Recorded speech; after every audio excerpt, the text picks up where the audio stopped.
Friend, তোমরা সবাই কেমন আছো? আশা করি সবাই ভালো আছো। তো আজকে ছিল ষষ্ঠীর দ্বিতীয় দিন। দেখো আমার দুই বাবু কেমন খেলা করছে ওর দিদুনের সাথে। তো এখানে বাজার করে নিয়ে সবাই চলে এসেছে। এখানে আছে ইলিশ মাছ, চুনো মাছ, চিংড়ি মাছ, মাটন আর ট্যাংরা মাছ। ঠিক আছে, আর আমি আজকে করবো, এগুলো সব কেটে নিয়েছি। আমি আজকে করবো হলো ইলিশ মাছ ভাপা আর ইলিশ মাছের পাতুরি, আর বাদ বাকিগুলো দিদি করবে। তো আমি এই দুটো রেসিপি আমি করবো, দেখি কেমন হয়।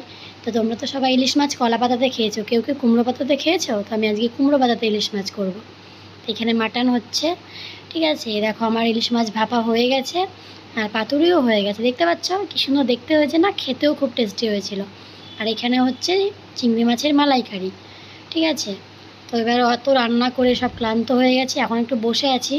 তো এখনও কেউ আসেনি খেতে, যেহেতু শ্বশুরবাড়ির কাছাকাছি, থাকার তো কোনো নামই নেই। তো আসবে, ওরা এসে খাবে, তারপর আমরা খাবো। আর এইদিকে আমার বড়বাবু, মানে আমার বাবুকে ছেলে মিষ্টি খাওয়ার পোকা, ওকে মিষ্টি দিইনি বলেও কেমন করে কান্না করছে। দেখতে পেয়েছো চোখটা? কান্না করে চোখ দিয়ে জল বের করে ফেলেছে। তো দেখো মিষ্টি নিয়ে কেমন করছে।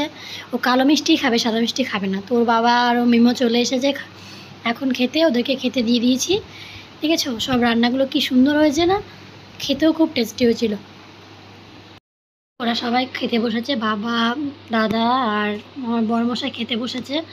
তো এত টেস্টি হয়েছে, ওরা বলছে এতগুলো খাবার একসাথে কী করে খাবো, কোনটা ছেড়ে কোনটা খাবো ওরা বুঝতেই পারছে না। আর এত গরম পড়েছে, এই জন্য খেতেও পারছে না। তো দেখো খাচ্ছে, খেয়ে নিক, তারপরে আমি পরে তোমাদের সাথে কথা বলছি। দেখো হঠাৎ করে রেডি হয়ে নিলাম, কারণ বাড়ি চলে যেতে হবে। আমার বাবু গরমে থাকতে পারছে না, ওই জন্য দেখেছো কেমন কান্না করছে। ওর দাদু ওকে বলছে কান্না না করতে, তবুও কান্না করছে ও গরমে। তো আমি, দিদি আর আমার দুই বাবু মিলে বাড়ি চলে যাচ্ছে এখন।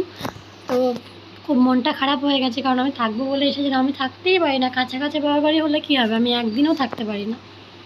ঠিক আছে, দেখো চলে এসেছি বান্নিয়াতে। ঠিক আছে, আর ওর দাদু ওকে জুতোটা কিনে দিয়েছে, ও খুব আনন্দে খেলা করছে। তো আমি এই ব্লগটা এখানেই শেষ করছি। তোমরা সবাই ভালো থেকো। Good night friend.